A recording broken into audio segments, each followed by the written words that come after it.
اللہ نے ہمیں ایک نماز عطا فرما دی جس کو ہم آج صلاۃ التراویح کہتے ہیں۔ میرے نبی کے زمانے میں اسے قیام اللیل کہا جاتا تھا، اس لیے حضرت عائشہ رضی اللہ تعالیٰ عنہ کی روایت ہے نا، جس سے 8 رکعت والے حضرات استدلال کرتے ہیں کہ رمضان اور غیر رمضان میں اس کو امام بخاری نے قیام اللیل کا ہی عنوان دیا ہے۔ آپ نے 11 رکعت سے زیادہ نماز نہیں پڑھی۔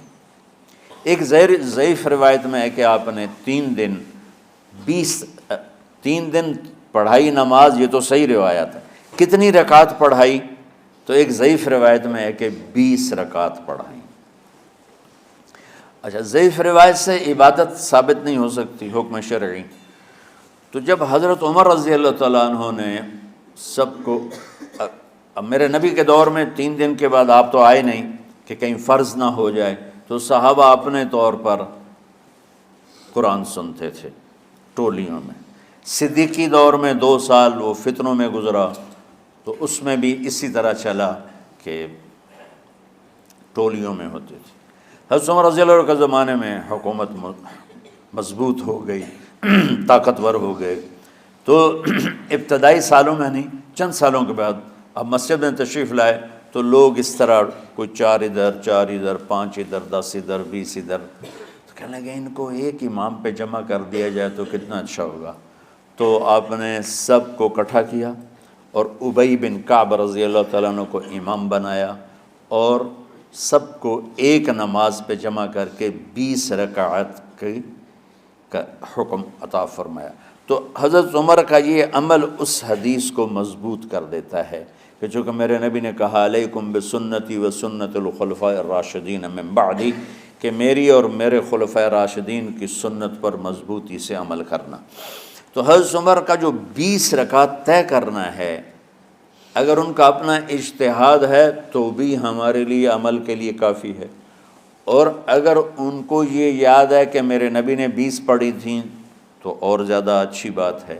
لیکن بہرحال جو 8 پڑھتا ہے ہمارا اس پہ بھی کوئی اعتراض نہیں، چونکہ وہ بھی حدیث کے ساتھ بات کرتا ہے، اور باقی پوری امت 20 پڑھتی ہے، ان پر بھی اعتراض نہیں۔ میں ایک جگہ سے گزر رہا تھا، نماز کا وقت ہو گیا، اہل حدیث کی مسجد تھی، میں وہاں نماز پڑھنے چلا گیا، تو ایک بہت بڑا اشتہار لکھا ہوا تھا، 20 تراویح ثابت کرنے والے کو 5 لاکھ روپے انعام۔ کہ 20 تراویح، سینکڑوں سال سے امت کا عمل 20 تراویح آ رہا ہے۔ تراویح کا نام جو پڑھا، مجھے یوں لگتا ہے کہ اہل مکہ، یعنی اہل مکہ جو تھے نا، وہ 4 تراویح پڑھ کے ایک طواف کرتے تھے، تو وہ آرام کے لیے ہوتا، ترویحہ آرام، تھوڑی دیر کا آرام۔ تو 4 تراویح کے بعد ایک طواف کرتے تھے، وہ چھوٹا سا طواف 10 منٹ میں ختم ہو جاتا تھا، اور پھر 4 تراویح پڑھتے تھے، پھر طواف کرتے تھے، پھر 4 پڑھتے تھے، پھر طواف کرتے تھے۔ یہ صحابہ کے تھوڑے بعد کے دور کی بات۔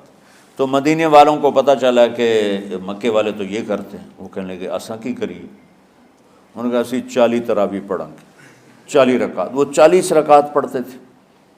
تو نوافل میں کوئی سختی نہیں کہ بھائی 8 سے زیادہ نہیں پڑھنی، بدعت ہو جائے گی، اور 20 پڑھنا بدعت ہے، یہ سب جہالت کی بات ہے۔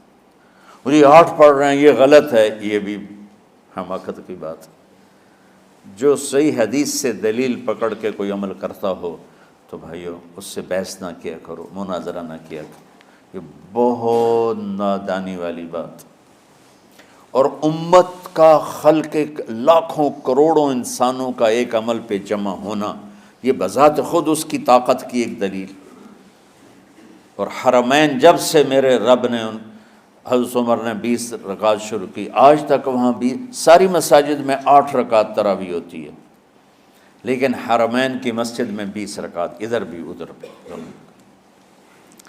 اور یہ جو وہ وہاں ختم قرآن پہ دعا نہیں مانگی جاتی، یہ کس کا عمل ہے؟ حضرت عثمان کا۔ حضرت عثمان نے اپنے دور خلافت میں تراویح پڑھانے والے سے کہا جب قرآن ختم کرو تو دعا کرنا۔ وہ کہنے لگے جی کیا دعا کروں؟ کہ جو تیرے دل میں آیا کرنا۔ تو ختم قرآن کی رات تراویح کی آخری رکعت میں من الجنت والناس کے بعد دعا کے لیے ہاتھ اٹھانا، یہ حضرت عثمان رضی اللہ تعالیٰ عنہ نے اس کو زندہ فرمایا۔ اور امام دعا کرتا تھا 1 منٹ 10 منٹ 20 منٹ جتنے بھی، اور پیچھے لوگ آمین کہتے تھے۔ وطر کی جماعت نہیں ہوتی تھی، وطر کو باجماعت حضرت علی رضی اللہ تعالیٰ عنہ نے شروع کی کہ وطر کو بھی باجماعت پڑھا جائے، تو یہ ان کی سنت ہے کہ وطر کو باجماعت پڑھا گیا۔ تو اب یہ لہٰذا یہ سارے سنت جو کام ان خلفۂ راشدین سے ہوا وہ بھی سنت ہے۔ تو اللہ نے ہمیں ایک عبادت دے دی کہ میرا قرآن پڑھو اور سنو۔ پہلی امتوں کو تراویح کیوں نہیں تھی یا قیام اللیل کیوں نہیں تھا؟ کہ ان کو اپنی کتاب یاد ہی نہیں ہوتی تھی، وہ اپنی کتاب کے حافظ نہیں ہوتے تھے، وہ اپنی کتاب یاد ہی نہیں کر سکتے تھے، صرف نبی کو یاد ہوتی تھی۔ اللہ نے ہمارے لیے کتنا آسان کر دیا کہ 7 سال کے یہ چھوٹے چھوٹے بچے قرآن یاد کر رہے ہیں، 70 سال کا بوڑھا قرآن یاد کر رہا ہے۔ یہیں یہ مولوی یوسف صاحب کا ساتھی تھا یا پتہ نہیں ان سے پہلے تھا، سلمان، مولوی سلمان، آج کل امریکہ میں ہوتے ہیں، ہماری ایک شاخ چلا رہے ہیں ماشاءاللہ۔ وہ شروع میں یہاں تھے، تو یہاں تراویح پڑھانے کے لیے ہمارے پاس حافظ کوئی نہیں تھا، وہ حافظ نہیں تھے، وہ صبح بیٹھ کے شام تک 1 سپارہ یاد کرتے اور رات عشاء کی نماز میں سنا دیتے۔ 30 دن میں قرآن یاد کر کے سنا دی۔ مطلب یہ سنی سنائی بات نہیں، ہمارے اسی حسنین، اسی ممبر اور محراب کی بات کہ یہیں اسی مسجد میں انہوں نے صبح سے مغرب تک یاد کرتے تھے اور پھر عشاء میں کھڑے ہو کے سنا دیتے تھے۔ پیچھے ہوتے تھے لقمہ کوئی دینے والا شاید، لیکن بہت خوبصورت پڑھ کے 1 دن میں یاد کر کے سنا دیا۔ اور ایک مجھے نام بھول گیا کہ 3 دن میں قرآن یاد کیا، 10 سپارے 1 دن میں یاد کیے، 10 دوسرے دن میں یاد کیے، 10 تیسرے دن میں یاد کیے۔ وَلَقَدْ يَسَّرْنَا الْقُرْآنَ لِلذِّكْرِ فَهَلْ مِن مُدَّكِرٍ۔ تو اللہ تعالیٰ نے اس کو نصیحت کے لیے بھی آسان کیا ہے اور یاد کرنے کے لیے بھی آسان کیا ہے۔ کوئی کتاب پہلے یاد نہیں ہوتی تھی کسی کو، ماشاءاللہ تم میں کتنے حفاظ بیٹھے ہیں اللہ کے فضل سے۔ تو اللہ نے ہمیں رات کی نماز عطا فرمائی، اور چونکہ یہ ایک مشقت ہے تو میرے نبی نے کہا یہ رات کی نماز کے ہر سجدے پر 1500 نیکی لکھی جاتی، 1500 نیکی لکھی جاتی۔ اور اللہ تعالیٰ ہر سجدے پر جنت میں ایک محل بناتا ہے جس کے 60,000 سونے چاندی کے دروازے ہوتے ہیں، اور ایک درخت اس کے لیے لگاتا ہے جس کے نیچے 100 سال گھوڑا دوڑ سکتا ہے۔ تو رمضان کا اہتمام آپ رجب سے شروع فرما دیتے تھے۔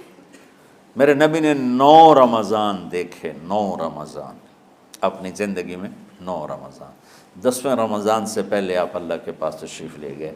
آپ کی زندگی میں روزے فرض ہونے سے آپ کی وفات تک 9 رمضان گزرے، اور میں قربان جاؤں اپنے نبی پر، اپنی امت پہ کیسی شفقت تھی۔ آپ سحری کھاتے تھے بالکل آخری وقت، ادھر بلال اذان دے رہا ہے اور ادھر آپ آخری لقمہ کھا رہے ہیں، اور ادھر سورج نیچے ہوا اور آپ کھجور منہ میں۔ ایک آدمی اوپر کھڑا ہوتا تھا مدینے میں تو وہ چھت پہ، گھر کی چھت پہ کھڑا ہوتا تھا، سفر میں ہے تو وہ کسی پہاڑی پہ کھڑا ہوتا تھا۔ جو ہی سورج کا کنارہ نیچے جاتا اب فوراً وہ کہتا یا رسول اللہ قد غربت، تو آپ کھجور منہ میں ڈال لیتے تھے، یا پانی، کبھی پانی سے افطار فرماتے تھے، کبھی کھجور سے افطار فرماتے تھے، کہ میری امت پہ بھوک کا وقت کم سے کم آئے۔ آج کل جو یہ ہمارے افطاری کے اوقات ہیں نا، یہ سورج ڈوبنے کے بھی 2-2.5 منٹ بعد کے ہیں کہ احتیاطاً، ٹھیک ہے چلو احتیاط کر لو کوئی مسئلہ نہیں، لیکن اصل ہے ادھر چونکہ اب سورج ہمیں نظر ہی نہیں آتا ہے، اس طرح ہم گھرے ہوئے ہیں شہروں میں، دیہاتوں میں بھی اب اس طرح کا ماحول ہے کہ وہ نظر نہیں آتا ہے، تو بہتر کہ ادھر سورج غائب ہو، ادھر لقمہ منہ میں جائے، لیکن یہ تب ہے جب آپ نظر آ رہا ہو۔ اب جب آپ یہاں بیٹھے ہو حسنین میں تو یہاں تو کوئی سورہ نظر نہیں آئے گا، یہاں تو مینار ہی نظر آئے گا، تو لہٰذا احتیاط ٹھیک۔ ہمارے اہل حدیث بھائی وہ 2 منٹ پہلے ہم سے افطار کرتے ہیں، تو بڑی اچھی بات ہے کہ سورج کے غروب ہونے کا جو اصل وقت ہے اس کے ساتھ ہی افطار کرنا۔ اور سحری میں ایک واقعہ سناتا ہوں، آپ سحری کھا رہے تھے، بکرے کی سری پکی ہوئی تھی، تو مولا علی رضی اللہ تعالیٰ عنہ اور عرباض بن ساریہ رضی اللہ تعالیٰ عنہ آپ کے ساتھ کھانا کھا رہے تھے، تو حضرت بلال ہے، یا رسول اللہ وقت ختم ہو گیا ہے، میں اذان دینے جا رہا ہوں، آپ برائے مہربانی کھانا پینا بند کریں۔ اور یہ کہہ کر چلے گئے۔ چھت، ایک انصاری عورت تھی، اس کے گھر کی چھت پہ چڑھ کے اذان دیتے تھے۔ چڑھنے لگے تو پھر واپس آئے کہ دیکھوں اللہ کے نبی نے کھانا چھوڑ دیا یا نہیں۔ آ کے دیکھا تو وہ کھا رہے تھے۔ انہوں نے کہا یا رسول اللہ واللہ لقد اصبحت، یا رسول اللہ اللہ کی قسم سحری کا وقت ختم ہو گیا، صبح ہو گئی۔ تو آپ نے ہاتھ پیچھے کر لیا، کہہ رہے تیرا بھلا ہو بلال، ابھی وقت باقی تھا، تیرے قسم کھانے پر اللہ نے اس کو پہلے نکال دیا کہ تیری قسم کہیں جھوٹی نہ پڑ جائے۔ تو حضرت علی نے فرمایا کہ اگر بلال قسم نہ کھاتے تو جب تک میرے نبی کھاتے رہتے صبح صادق نہیں ہو